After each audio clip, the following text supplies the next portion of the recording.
Yo, brother, you're on location with a geek. I'm Mark, aka the Little Black Dude, and I have yet another awesome cosplayer here. Would you introduce yourself? Hi, I'm Sarah. I'm from Philly, and I'm cosplaying as Axel/Lee from Kingdom Hearts 3. Oh, I love it, I love it. Kingdom Hearts in and of itself is such an involved series of games. Why exactly did you choose Axel? I gotta be honest with you, Kingdom Hearts 2, when Axel first debuted, because I don't count Chain of Memories, I didn't have a Game Boy Advance. I wasn't rich enough for that. I borrowed my brother's PS2 and snuck it into my bedroom. That was 2006. I was, 16? He was my first crush. Let's be honest. If you were 16, guy or girl, and Kingdom Hearts 2 had just come out, who was the hottest guy in the room? It was Axel. I can't deny that Axel's very pretty. Very, very pretty. Oh, man. So, you were telling me that you handmade pretty much everything you've got here. What kind of process did you use? Okay, so it was actually a mix of things. I am a cheapo. So, I looked at the cost of pleather, and I said, for the amount that I need to make a coat in my size, that was a big heck no. So what I did was I actually went on eBay, I bought a bunch of old coats, I ripped them up, and I rebuilt it. All of the accessories are 3D printed. Now, I don't have access to a large bed 3D printer.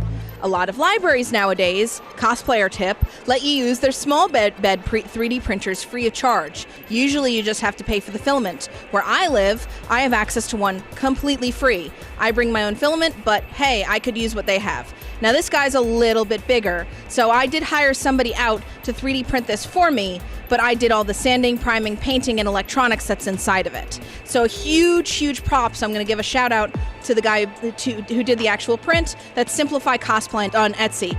He was awesome, he was great to work with, and that's the thing about cosplaying is, even if you do everything yourself, unless you're like knitting the wool, you're not doing everything yourself. You're always buying something. So give props where it's due.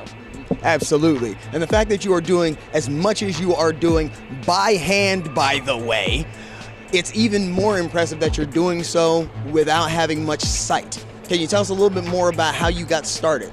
Yeah, so I have a genetic disease called ocular albinism.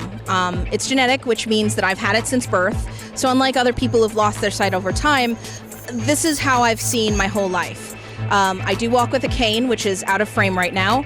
I can only see about 3 or 4 feet in front of me. I cannot see detail. So I do as much work as I can on the computer, large. I have a Cricut, which is a laser cutter, a automated knife essentially. So I design all my patterns on the computer, and I have that laser cutter cut them out. So I can spend my time doing math and figuring all that out, and use all of these tools at my disposal to help me realize my vision, for lack of a pun.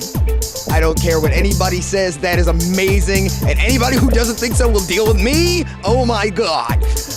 I have to say, you are one of the most impressive cosplayers I've come across during the entire convention, and I absolutely love the fact that you took time out to talk with me. And I really hope that you inspired some cosplayers that are like, I don't know if I want to give it a try. Because there's no limits, guys. None whatsoever. If a blind girl can sew with the sewing machine by listening to it click, you can sew. It just takes time and practice. Now there's one really cool feature, this Keyblade. Now you probably noticed that it's rolling colors. I can reprogram it on the fly because I program it via Bluetooth. So do we want to turn on the other function and you let it rip? Just the fact that we've got somebody who is overcoming whatever limitations possible to show off their geekdom, no excuses, guys, none.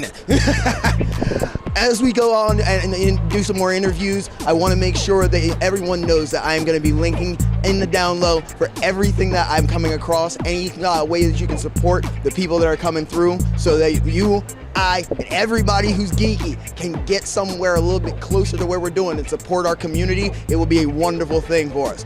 But until next time, this is the Little Black Dude. Put your fist up with me. Stay geek and proud. Geek and proud.